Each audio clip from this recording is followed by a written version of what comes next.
সুপ্রিয় দর্শক, আমি মুস্তফা দানিশ, সবাইকে স্বাগত জানাচ্ছি সম্পাদকীয়তে। আজকের বিষয় রামপাল বিতর্ক, আর এ নিয়ে আলোচনার জন্য আমাদের স্টুডিওতে উপস্থিত আছেন মোহাম্মদ এ আরাফাত, চেয়ারম্যান সুচিন্তা ফাউন্ডেশন। মাঝখানে আছেন ডক্টর কাজী বায়েজিদ কবির, সহকারী অধ্যাপক কেমি কৌশল বিভাগ, বুয়েট, এবং ওই প্রান্তে আছেন জোনায়েদ সাকি, প্রধান সমন্বয়কারী গণসংহতি আন্দোলন।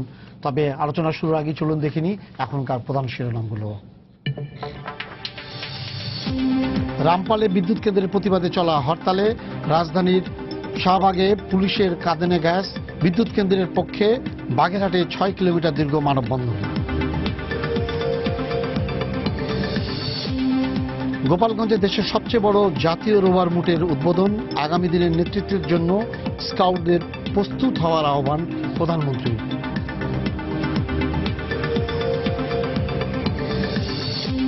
জিয়া অরফানেজ ট্রাস্ট দুর্নীতি মামলায় তারেক রহমানের বিরুদ্ধে গ্রেপ্তারি পরোয়ানা জারি, সোমবার হাজির হবার নির্দেশ বেগম জিয়াকে।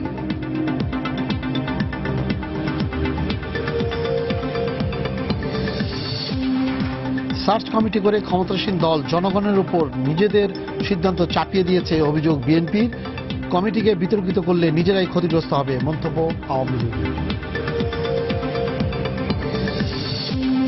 এবং সামাজিক উদ্যোগের অংশ হিসেবে ঢাকা বিশ্ববিদ্যালয়ের 700 মেধাবী ও অসচ্ছল শিক্ষার্থীকে অনার্স পর্যন্ত পড়ানোর দায়িত্ব নিলেন দেশের 9 শিল্পপতি।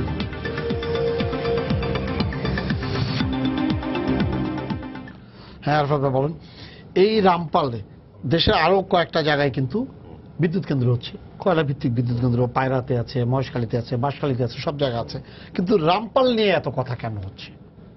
রামপাল অন্যগুলো নিয়েও কথা হচ্ছে। হ্যাঁ না, কিন্তু ওইটা নাও একদমই অল্প, এই টুকটাক এরকম বলছে যে জায়গা দখল করলে যেটা হয়। না না, সেটা না, পলিটিক্যাল রাজনীতি ওনাদের দিক থেকেও আছে বিরোধিতা, মানে কয়লা ভিত্তিক প্রকল্প নিয়ে সবগুলো নিয়ে সব জায়গাতেই আছে। রামপাল নিয়ে যেটা এটা উদ্যোগটা আগে হয়েছে, এটাকে নিয়ে একটু আগে থেকে আলোচনা এসছে এবং যেটা হচ্ছে। আর রামপাল এখানে একটা যেটা হচ্ছে কি, সাধারণ মানুষের কিন্তু বিদ্যুতের চাহিদা আছে, মানুষের প্রয়োজন আছে, সাধারণ মানুষকে আপনার বিদ্যুতের আওতায় আনতে হবে। কাজে মানুষ কিন্তু এটাও বুঝে যে কয়লা ছাড়া আসলে উপায়ও নাই। তো যে কারণে অন্যান্য জায়গার তুলনায় রামপালে একটা সুবিধা যেটা হচ্ছে, সুন্দরবনকে ঘিরে একটা মানুষকে সেন্সিটাইজ করার একটা সুযোগ তৈরি হয়েছে, এই জন্য এটা এতটা মানে আপনার পাবলিক ডোমেনে এসছে, যেটা আমার ধারণা আর কি। কিন্তু মূল জিনিসটা হচ্ছে যে রামপালে কেন এরকম একটা প্রশ্ন আসে। এখন ধরেন 2009-এর শুরু থেকে যখন এই গভর্নমেন্ট আজকে প্রধানমন্ত্রীর নেতৃত্বে যখন শুরু করলেন, আপনি জানেন যে তখন আমাদের টোটাল বাংলাদেশে 47% মানুষ আমরা বিদ্যুৎ সুবিধার মধ্যে ছিলাম, 53% মানুষ বিদ্যুৎ পেতই না। 47% যারা আমরা পেতাম তারাও কিন্তু এই 24 ঘন্টায় 12 ঘন্টা বিদ্যুৎ পেতাম, 12 ঘন্টা পেতাম না।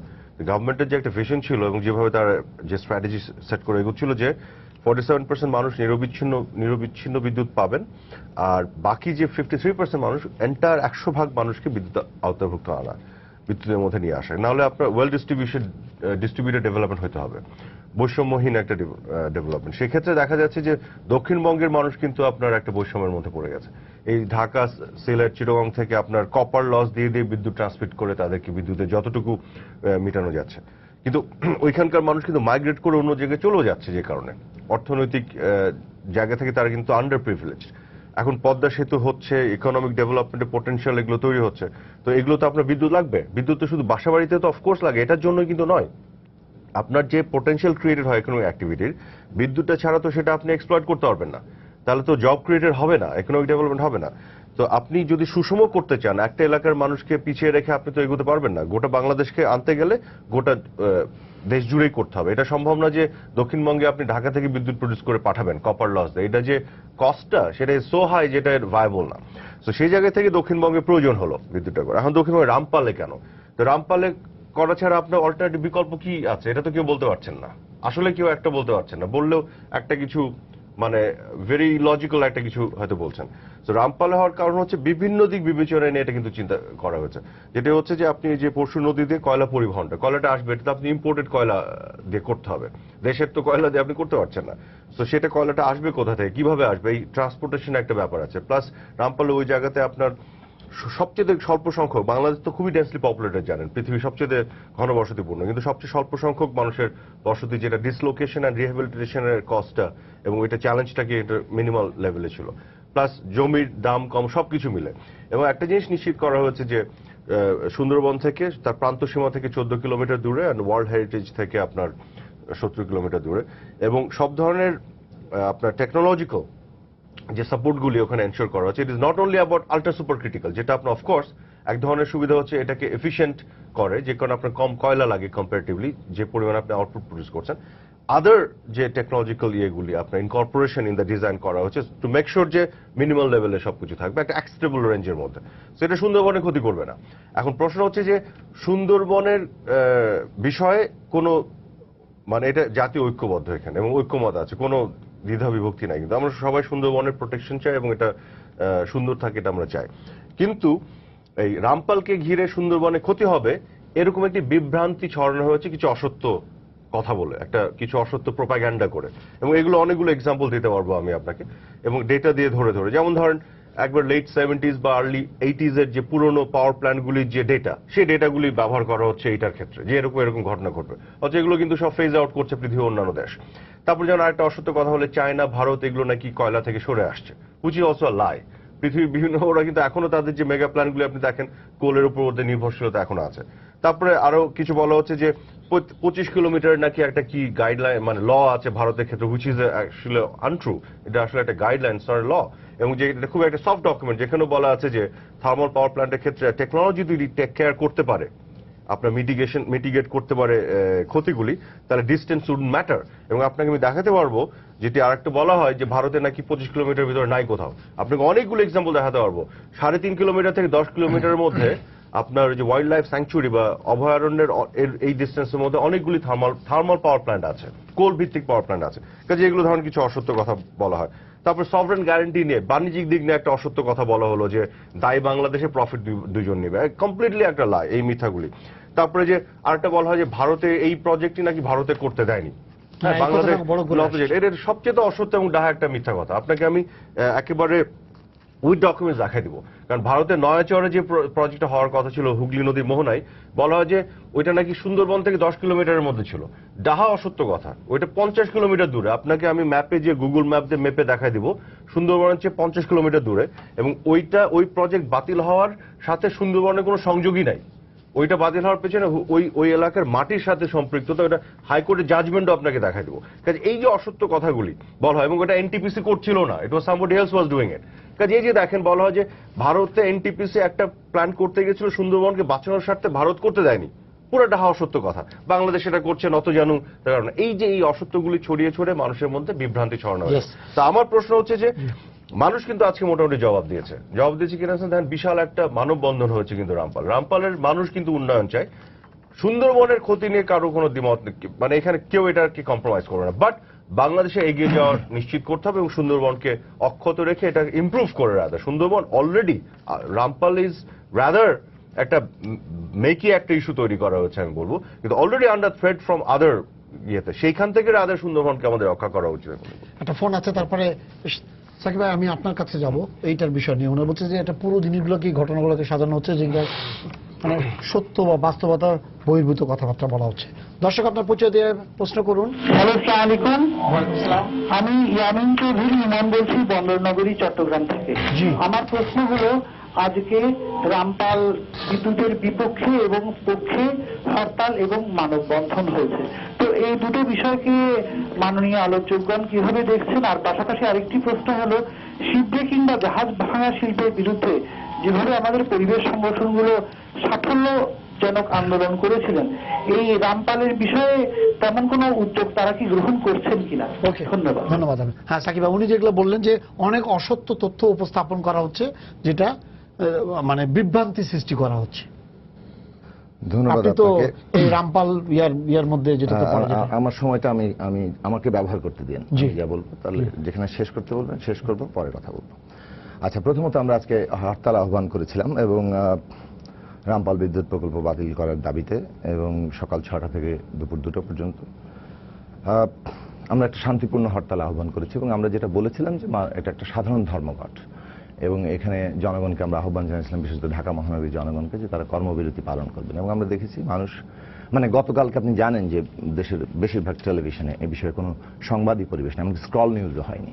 তার মানে কিভাবে আমাদের দেশের সংবাদ নিয়ন্ত্রিত হয়, আবার আরেক দিক থেকে আপনি দেখালেন আজকে সেটা লিড নিউজ, তো সেদিক থেকে এই জায়গাটা কিন্তু আছে, অর্থাৎ মানুষ কাছে ঠিকমতো সংবাদ পৌঁছেনি। তারপরেও আমরা দেখব যে আমাদের যতটুকু প্রচারণা এবং জনমতের কারণে জনগণ স্বতঃস্ফূর্তভাবে এই হরতাল শান্তিপূর্ণভাবে পালন করেছেন, যেখানে হরতাল ইতিমধ্যেই একটা নানান ধরনের নেতিবাচক জায়গায় পৌঁছেছে বিভিন্ন রাজনৈতিক কারণে। আমার স্কুল কলেজগুলো অধিকাংশ বন্ধ ছিল, এখানে ব্যক্তিগত গাড়ি অনেক কম চলেছে। আমরা দেখেছি যে দোকানপাট অনেক মানে বন্ধ ছিল অধিকাংশ, এবং এর মধ্যে দিয়ে ঢাকা শহরে মানুষ একটা বার্তা দিয়েছেন সরকারকে, এবং এদের মধ্যে অনেকগুলো জনমতের মধ্যেও কিন্তু এই প্রতিফলনটা ঘটেছে যে মানে 92% ন্যূনতম সবগুলো জনমতের মধ্যে যে তারা রামপাল বিদ্যুৎ প্রকল্প বাতিল চান এবং সুন্দরবনের রক্ষা চান। আমরা দেখলাম যে সরকারের পক্ষ থেকে খুব কনফিডেন্টলি কিছু কথা উপস্থাপন করার মধ্যে কিন্তু সত্য প্রতিষ্ঠিত হয় না, বরং অনেক সময় অসত্য কথা, ভুল কথা, কিংবা যা আজগুবি কথা অনেক ক্ষেত্রে, যেগুলো কনফিডেন্টলি বলার মধ্যে দিয়ে মনে হয় যে সত্য কথা বলা হচ্ছে। তো সেইগুলো বলে টোলে এবং সরকারি জনগণের ট্যাক্সের পয়সায় বিজ্ঞাপন প্রচার করে অপপ্রচার করে কিন্তু জনগণকে বিভ্রান্ত করার চেষ্টা করা হচ্ছে। 6 কিলোমিটারের মানববন্ধন, আওয়ামী লীগ চাইলে 60 কিলোমিটারও মানববন্ধন করতে পারে। আওয়ামী লীগ একটা বড় রাজনৈতিক দল, তাদের হাতে এখন সরকারি ক্ষমতা আছে। এটা আসলে কোনো কিছু বহন মিন করে না। যে জায়গাটা গুরুত্বপূর্ণ সেটা হচ্ছে যে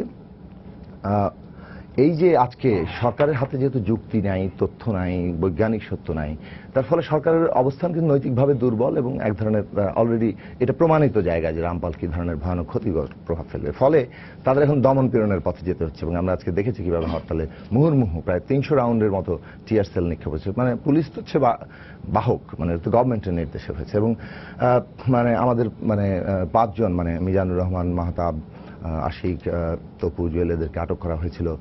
আমাদের 4 জন ছাত্রনেতা, গুরুত্বপূর্ণ ছাত্রনেতা লাকি আক্তার, ছাত্রনেতা নাসিরউদ্দিন, প্রিন্স, উম্মে হাবিবা, বেনজির এবং কাকুন বিশ্বাস, এরা সবাই এখন হাসপাতালে এবং বিভিন্নভাবে পা ভেঙে গেছে। 2 জন সাংবাদিক গুরুতরভাবে আহত, অসংখ্য মানুষ আহত হয়েছেন। তো এই পুরো জিনিসের মধ্যে দিয়ে আমরা একটা আজকে সরকারের একদমই আমরা দেখতে পাচ্ছি, কিন্তু এইটা একটা আন্দোলন একটা নতুন পর্যায়ের দিকে যাচ্ছে। জনগণ আরো বৃহত্তরভাবে ঐক্যবদ্ধ হলে আশা করি। এখন যুক্তিতর্কে আবারও যেহেতু আপনারা ডেকেছেন কতগুলো জায়গায়, এখন একটা প্যারাডাইম আছে, চিন্তার একটা কাঠামো থাকে, এবং উন্নয়ন চিন্তার কাঠামো নিয়ে আমি এখন আরাফাত ভাইয়ের সাথে কথা বলতে চাচ্ছি না। কারণ হচ্ছে যে ওটা নিয়ে আমাদের অনেক গোড়ার বিতর্কে চলে যেতে হবে, যে সেটা কয়লা এখন কি হবে না হবে সেটা ইত্যাদি ব্যাপার। কিন্তু ধরেন গত কয়েকদিন আগে আপনি জানেন যে চায়না 100টি কয়লা ভিত্তিক বিদ্যুৎ প্রকল্প বন্ধ করে দিয়েছে, বন্ধ করার ঘোষণা দিয়েছে। চায়না এই আগামী পঞ্চবার্ষিক পরিকল্পনায় $361 বিলিয়ন তারা বিনিয়োগ করবে রিনিউয়েবল এনার্জিতে, কারণ তাদের একটা শিফট করতেছে, তাদের শহরগুলো ধোঁয়াচ্ছন্ন হয়ে যাচ্ছে। এমনকি দিল্লি শহরের এই যে একটা ধোঁয়াচ্ছন্ন পরিস্থিতির কারণে দিল্লির আশপাশে যে ইয়েগুলো আছে সেগুলো কিন্তু এখন কয়লা বিদ্যুৎ প্রকল্পগুলো নিয়ে নতুন ভাবনা চিন্তা শুরু হচ্ছে, যেগুলোকে বন্ধ করার বিষয় নিয়ে। তো অনেকগুলো এখন এর কেন করা হচ্ছে, ধরুন মানে ইউরোপ তো বটেই, ইতিমধ্যে ফিনল্যান্ড সম্পূর্ণভাবে কয়লামুক্ত, মানে কয়লা বিদ্যুৎ প্রকল্প তারা সব বন্ধ করে দিয়েছে। জার্মানি 25 সাল পর্যন্ত মধ্যে তারা সবগুলো থেকে সরে আসবে। ইংল্যান্ড তাদের লক্ষ্যমাত্রা ঠিক করছে। এইটা একটা প্রবণতা। তার মানে কয়লা বিদ্যুৎ প্রকল্প যেগুলো 19th সেঞ্চুরির শেষ দিক থেকে এবং 20th সেঞ্চুরির মিড পর্যন্ত কয়লাই ছিল প্রধান, সারা দুনিয়ার যত ক্ষতি করেছে, এখন কিন্তু এটার একটা মানে এই জলবায়ু পরিবর্তন সহ সামগ্রিকভাবে এর ক্ষতিকর দিকগুলো মানুষ জানে, এবং কয়লার এই দূষণ আসলে সম্পূর্ণভাবে কখনোই রোধ করা যায় না। এবং এর দূষণ রোধ করাগুলো যে সমস্ত আধুনিক প্রযুক্তিগুলো হয়েছে, এগুলো যে কয়টা পরীক্ষামূলকভাবে চলছে কিংবা যা এখন ব্যবহৃত হচ্ছে, এতটাই এক্সপেন্সিভ যে এটা আর কোনো সুলভ শেষ করি। কি আমাকে বলেন, আমি কি জিনিস ক্ষতি কি জিনিস সেটাতে তার কাজেই এই যে একটা মানে হয় না বলেই কিন্তু এটা সরে এসে দুনিয়ার একটা প্রবণতা শুরু হয়েছে রিনিউয়েবলের দিকে যাওয়া। সব যে আজকেই চলে গেছে তা না, কিন্তু এটা হচ্ছে ট্রেন্ড। এমনকি যারা ফসিল ফুয়েল কোম্পানি তারাও কিন্তু আগামী দিনে রিনিউয়েবলের চিন্তা করছে। ফলে উন্নয়ন চিন্তা আমরা কিভাবে করবো এটা একটা পরের জিনিস, কিন্তু কয়লা বিদ্যুৎ যে একটা নোংরা জ্বালানি, এবং এটা যে আসলে এর ক্ষতি যে দূষণ যে রোধ করা সম্ভব না এই নানান টেকনোলজি সত্ত্বেও, এটা একটা প্রমাণিত সত্য বলে এটা কিন্তু সরে আসা হচ্ছে। সেদিক থেকে আমরা মূল তর্কটা কি, যে সুন্দরবনের কাছে এটা 14 কিলোমিটারের মধ্যে এটা যে বলা হচ্ছে 14 কিলোমিটার কোনো ব্যাপার না। আপনি পশুর নদীর 100 মিটারের মধ্যে এটা করছেন, এবং পশুর নদী সুন্দরবনের লাইফ লাইন। সুন্দরবনের প্রায় 300 খাল আছে যেটা একটার সাথে সম্পর্কিত। সুন্দরবনের একটা জলাবন, 7 ধরনের বাস্তু সংস্থান আছে, এটা একটা টোটাল জীবন। এটা একটা বন, গাছপালা, এগুলো বললে তো হবে না, যেটা আমরা প্রায় শুনতে পাই এবং খুব কনফিডেন্টলি শুনতে পাই। কাজে এই যে ইকোসিস্টেম, এই যে পুরো একটা বন এবং এই সুন্দরবনের লাইফ লাইনের মধ্যে পশুর নদীতে যা কিছু দূষণ হবে, এই পুরো দূষণটা অতি দ্রুত তম সময়ের মধ্যেই আমরা দেখবো যে এটা সুন্দরবনের ভেতরে চলে যাবে এবং সমস্ত খাল বিল দিয়ে ছড়িয়ে পড়বে। এখন কয়লা বিদ্যুৎ প্রকল্পের এইখানে কেন নেওয়া হয়েছে উনি বলেছেন যে কয়লা পরিবহনের সুবিধা। জমি 600 একর না কত, এগুলো মানে আসলে খুব গুরুত্বপূর্ণ বিষয় না। 600 একর না সুন্দরবন গুরুত্বপূর্ণ, সেটা তো আমাদের ভাবতে হবে।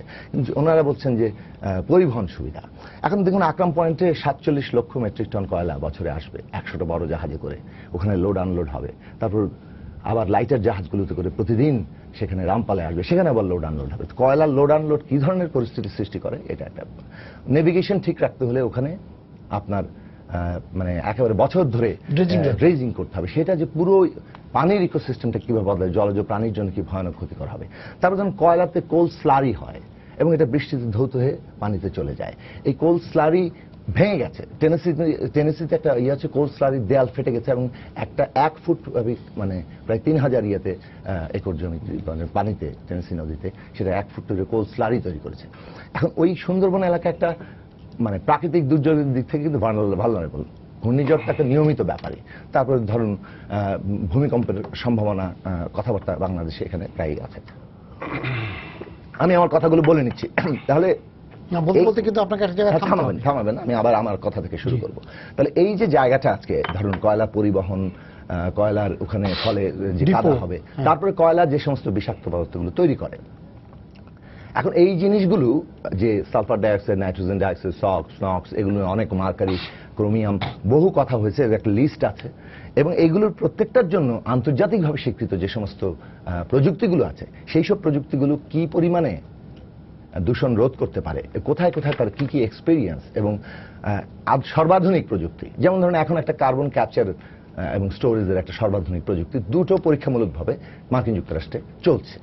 এটার খরচ কিন্তু 47% বাড়িয়ে দিবে। তারপর ধরুন মার্কারি দূষণের যে কথা বলেছেন, ওনারা তো মার্কারি দূষণের যে সমস্ত টেকনোলজি মানে পোস্ট কনভার্সন স্তরে যেটা যেতে হবে, মার্কারি দূষণের রোধ করার জন্য যে টেকনোলজিটা ব্যবহার করতে, অ্যাক্টিভেটেড কার্বন ইনজেকশন মেথড এবং ওখানে যে ফ্যাব্রিক ফিল্টার ব্যবহার করা, এতে খরচ কি ভয়াবহ মাত্রা, যেগুলো কোনো হিসাব কিন্তু ওই দরপত্র কিংবা ইআইএ কিংবা কোনো মানে অর্থাৎ পুরো প্রকল্পের মধ্যে নাই। কাজেই ওনারা কথা বলার সময় মানুষকে জানাবেন আমরা এই করছি এবং যারা যুক্তি দিয়েছেন লিখিতভাবে সেখানে বলছেন আধুনিক প্রযুক্তি ব্যবহার করাবে।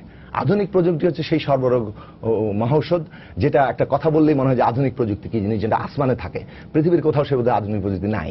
এখন সারা দুনিয়াতে যেখানে যা প্রযুক্তি ব্যবহৃত হচ্ছে সবই আপনি অ্যাক্সেসেবল এবং যে কেউই সাধারণ মানুষও সেটা অ্যাক্সেস করতে পারেন, সেটা সম্পর্কে সাধারণ নলেজ নিতে পারেন। তাহলে এই জায়গাগুলোতে আজকে আমি আবারও সময় নিয়ে আপনাকে কয়েকটা স্পেসিফিক জায়গা বলবো যে কোন কোন প্রযুক্তি কি করছে। কিন্তু আমার মোদ্দা কথাটা হচ্ছে এই যে প্রযুক্তিগুলো ব্যবহার করেও দূষণকে আপনি যতটুকু কমাবেন, এক সেগুলোর পয়সা ব্যবস্থা নাই, দুই সেগুলোর কোনো মানে স্পেসিফিকেশন নাই, তিন যে এইগুলো ব্যবহার করে যে দূষণের মাত্রাটা থাকবে সেটা সুন্দরবনের জন্য ভয়াবহ ধ্বংসাত্মক। একটা ফোন আছে, তারপরে স্যার আপনার কাছে যাবো। এটা এই বিষয়টা আসলে আপনি হলো আম্পায়ারের মতো। দর্শক আপনার পরিচয় দিয়ে প্রশ্ন করুন। আসসালামু আলাইকুম। ওয়ালাইকুম আসসালাম।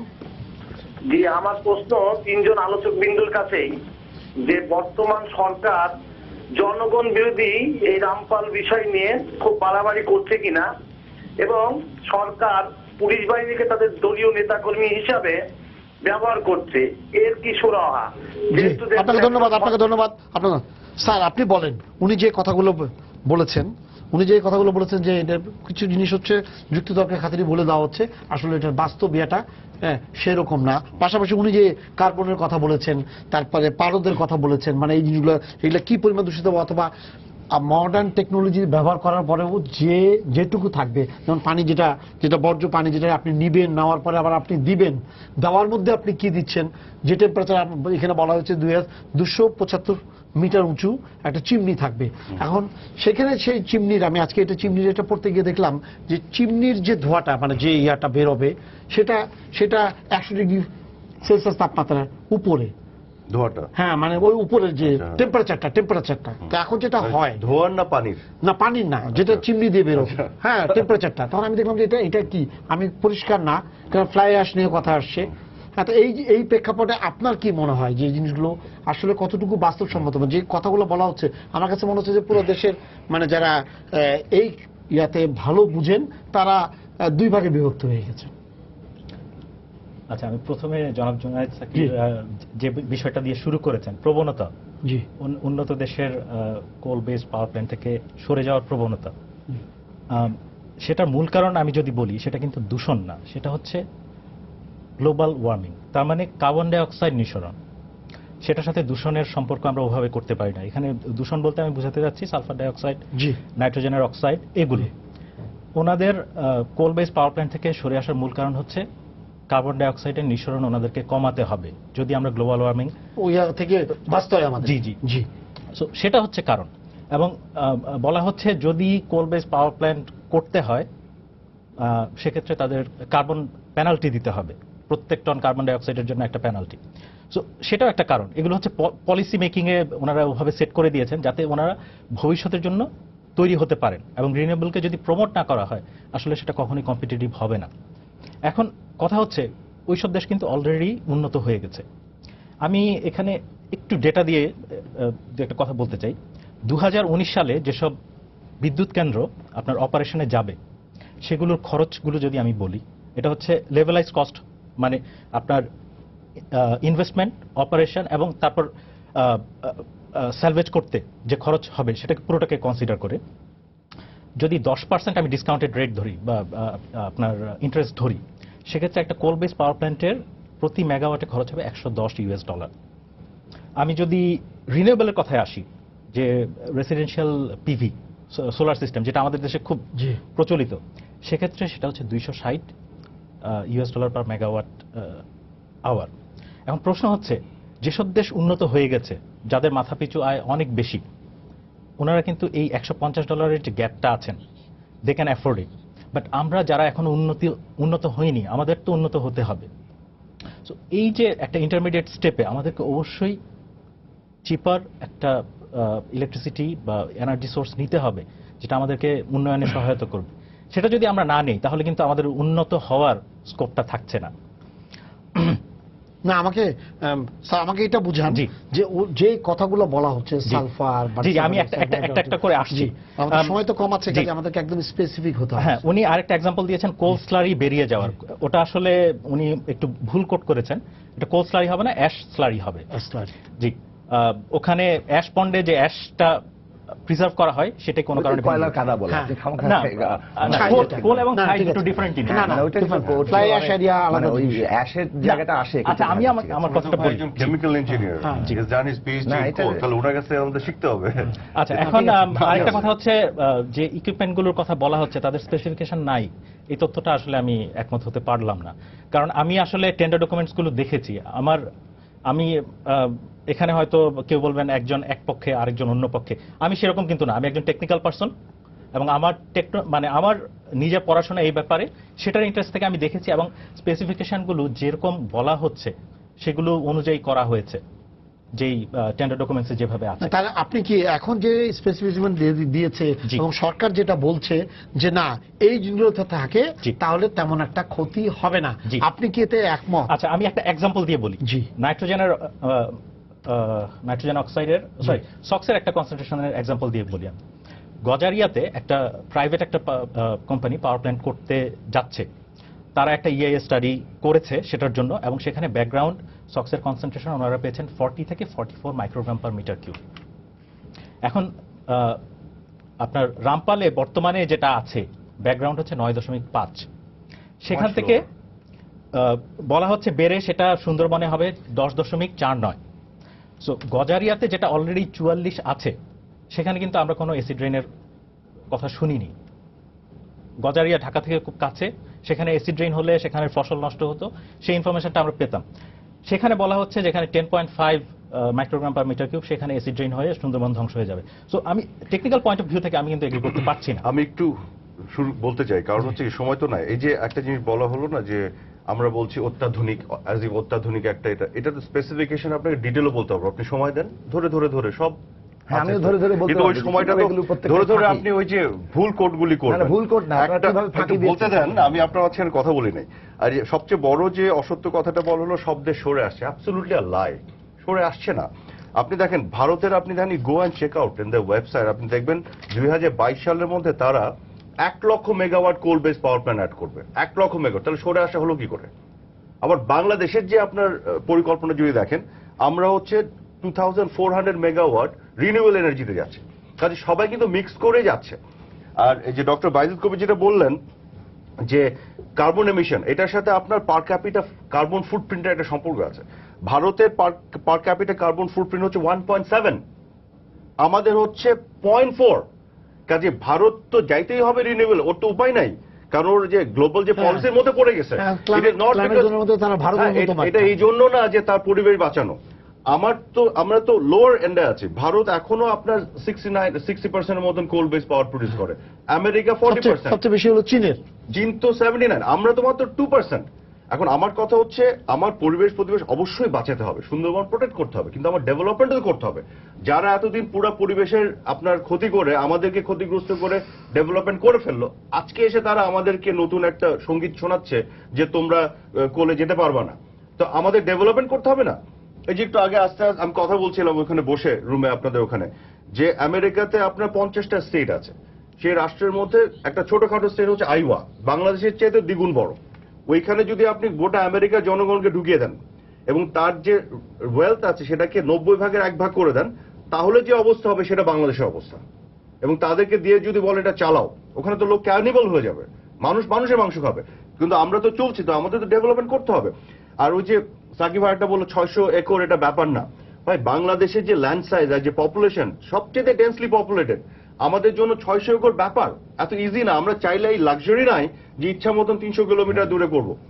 আমাদের কি দেখতে হবে, আমাদের সবকিছু রিকোয়ারমেন্ট মিট করার পরে ওনারা যে কিছু ফলস এই যে এই প্যারামিটার গুলো ইউজ করেন, 70s এর এন্ডে যেসব আপনার পাওয়ার প্ল্যান্ট গুলি ছিল, ওই নক্সের যে যতগুলো এক্সাম্পল সব ফলস, অ্যাবসলিউটলি ফলস। আপনি এই কোম্পানি এই যে পাওয়ার প্ল্যান্টের মধ্যে যে স্পেসিফিকেশনস গুলো আছে এগুলো মিটিগেট করার, সেগুলো যদি আপনি দেখেন আসল তথ্য এক, ওনারা দিচ্ছেন আর এক, আসল তথ্য এক, ওনারা দিচ্ছেন আর এক। এই যে ডক্টর বাইজ কবির বললেন ইফ দ্য নাম্বার ইজ 10, ওনারা বলবেন 44 is also true, but not for Rampal.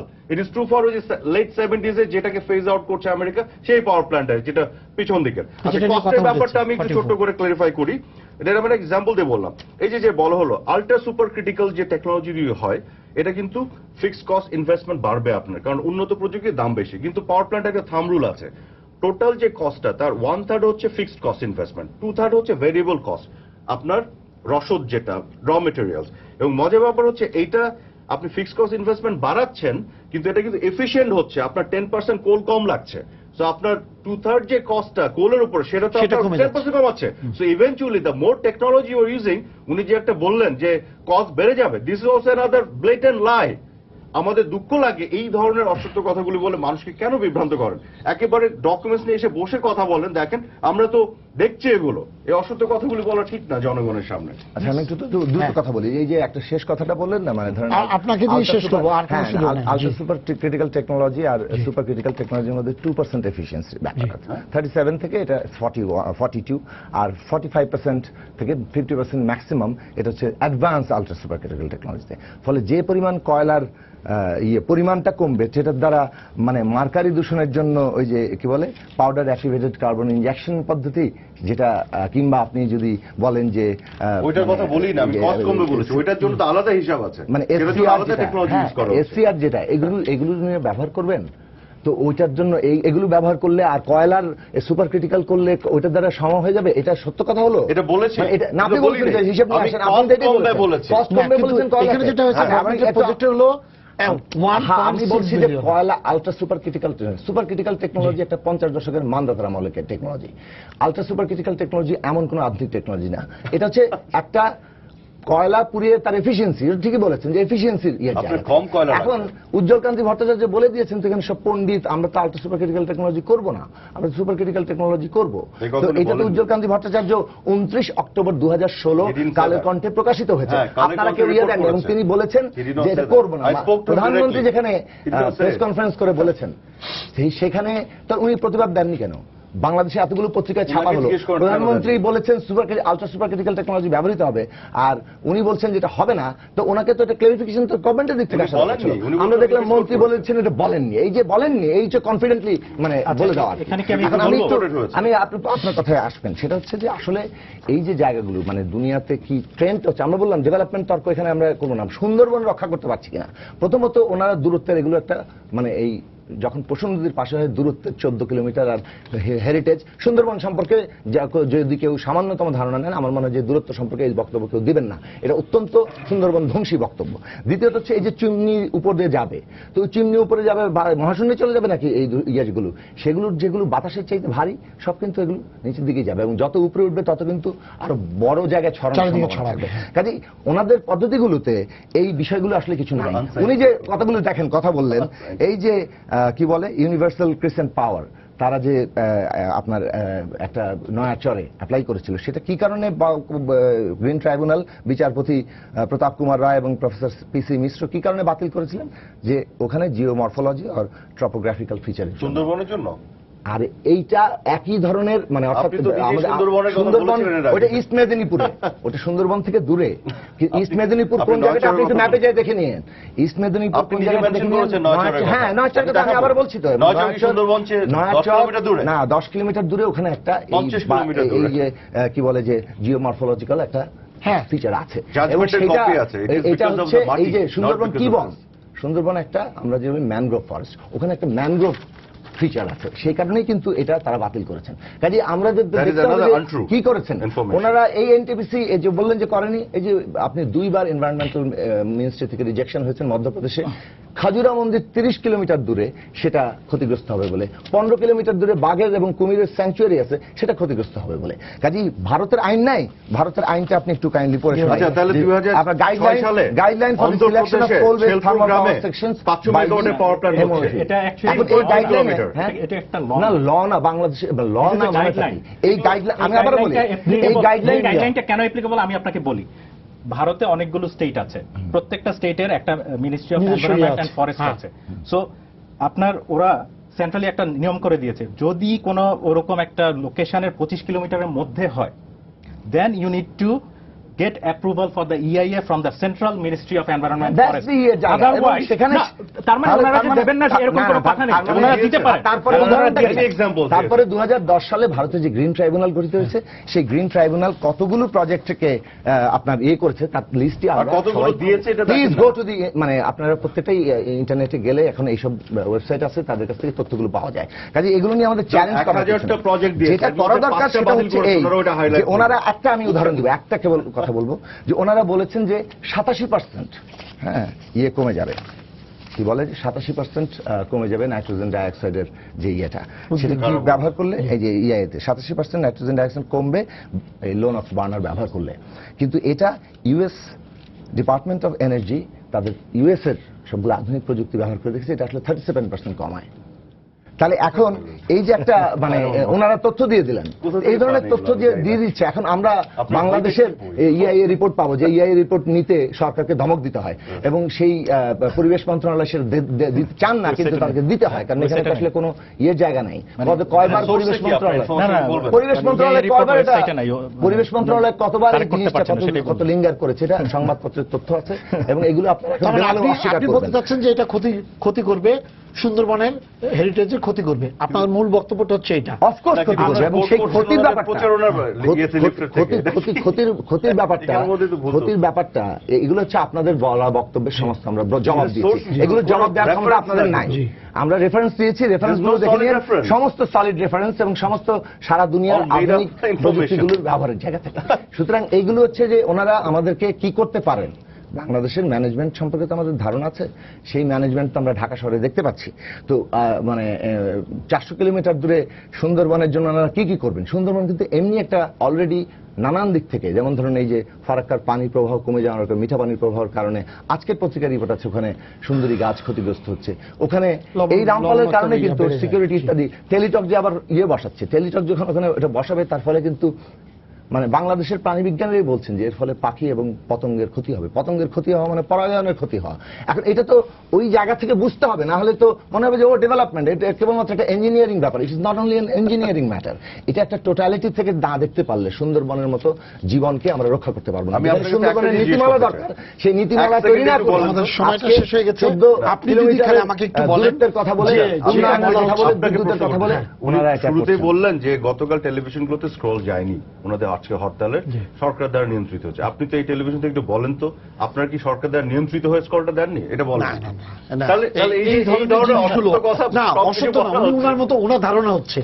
ধারণাটা তো সত্য আমাদের নয়। এখানে কিন্তু নিউজগুলোকে আমরা নাহলে তো না, আজকে সত্য তো আপনি এরকম ধারণা প্রস্তুত নাহলে করেন। কিন্তু সত্য আজকে সম্পর্কে আমি জানি না কোন আমি টেলিভিশনের কথা বলবো না, আমি একটা আমাদের example দেওয়ার জন্য আপনাকে বলবো। একটা টেলিভিশনের কথা বলবো, এটা এক নম্বর জনগণের headline। কাছে আরেকটা সত্য। হ্যাঁ? এটা এক নম্বর হেডলাইন চলছে রামপালের, এটা নিয়ে ওনাদের ইয়েতে নেই। Exactly, কাজেই কিন্তু এটা কিন্তু সরকার নিয়ন্ত্রিত বা Right. সরকারের ইয়ে থেকে আমি কিন্তু এটা সেটাই হয় বলছি, তা কিন্তু উনি যে ধারণা প্রসূত যে কথাগুলি বললেন সেটা তো অসত্য বা সঠিক নয়, যেভাবে বলেন। ঠিক আছে, ধারণা প্রসূত তো এরকম অসত্য আচ্ছা, এটা অনেক প্রচুর বড় বলা যাবে। ধরনের এটা পুরো- এটা থেকে আসলে খুব মানে এটা যদি সারাদিন ডিসকাশন করা তাহলেও দেখা যাবে এটা থেকে মুক্তি পাওয়া যাচ্ছে না। একদল বলবে এরকম, আরেকদল না, বলবে সত্য তো কোনো না একটাই। কোনো জায়গায় সত্য তো দুইটা। কোনো না কোনো বৈজ্ঞানিক এক সত্য জায়গায় একটাই। অবশ্যই বৈজ্ঞানিক এটা ওনাদের- সমাপ্তি হবে। আমরা আশা ওনাদের করি। বক্তব্য ছিল, বলে দিয়েছি তো ক্ষতি হবে। আচ্ছা, ঠিক আছে, হুকুমের ব্যাপার। আপনাদেরকে হুকুম ধন্যবাদ। দিলে কয়লার সময় দূষণ আমাদের বন্ধ হয়ে সময় যাবে। শেষ হয়ে গেছে, আপনাদেরকে ধন্যবাদ। এটা কে বলেছিল আমি সবাইকে জানি না। শুভেচ্ছা জানিয়ে শেষ করছি আজকে সম্পাদকীয়। আগামীকাল আবারও দেখা হবে রাত 10টায়। দেখার আমন্ত্রণ রইল। শুভরাত্রি।